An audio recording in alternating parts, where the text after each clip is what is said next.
around here, we know the game is set for the Rose Bowl. The Iowa Hawkeyes are facing the Stanford Cardinal. Before kickoff, fans are excited for something else, the Rose Parade. And today we're getting a sneak peek from HGTV's Paul James, better known as the Gardner Guy. Good morning, Paul. Good morning. So why do millions, and they do, millions of people all over the country tune in for this parade each year? What's the big draw? The big draw, the magnificent floats. Starting off, for instance, with this one from Dole Packaged Foods, Soaring Over Paradise. You know, when you think Dole, you think maybe bananas and pineapples, mangoes, tropical fruits. Well, they've recreated this tropical paradise, and it is absolutely stunning. Not only does it include all these amazing tropical flowers, but Mary, during the parade, there's a 26-foot zip line, and somebody's going to be going back and forth and back and forth. Yeah, that's going to be cool to watch. And 4 waterfalls will be running as well. Unreal. Behind me here, from Miracle Grow.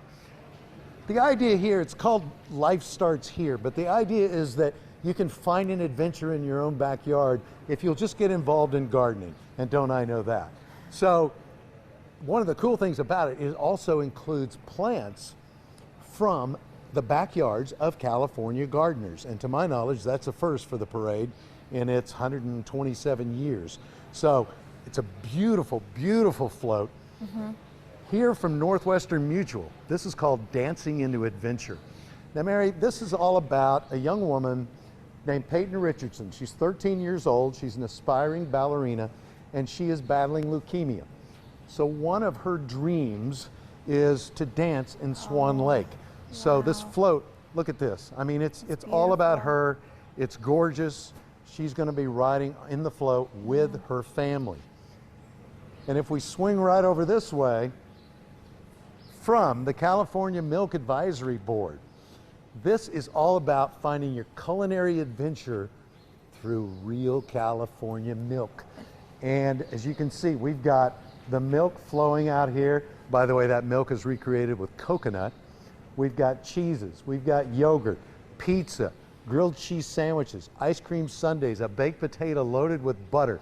This is all about the 1,400 California dairy families that make California the #1 milk producing state in the country. Well, I'm curious about the time it takes to create these floats, and I'm sure it varies, but do you have any idea about the number of people and the hours that have gone into these floats? Yeah, they just started yesterday, and I think there was 2 people and it's done. No. Right.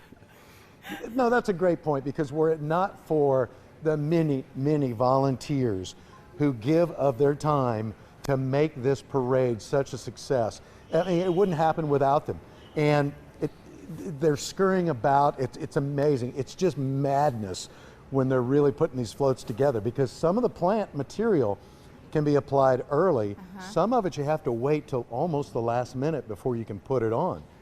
And now they're getting ready. They're really close to firing up the engines on these floats, and they're going to be making their way to Pasadena, which is about 4 or 5 miles from here. Wow. And it's a slow journey. Oh, I bet. I bet, with escorts and the whole thing. Are there rules? You said the plant material. When they're creating these, do they have to have so much of the float is made of plants, or are there standards for that? Yes, they're absolute strict standards. You have to adhere to the rules. 100% organic material. Occasionally you can apply for a variance, but for the most part, everything is plant material. And it's painstakingly glued on, pinned on, affixed in all different sorts of ways. They actually use a number of different types of glue depending on the material that they're applying. So it's really, you know, over the years they have fine-tuned this.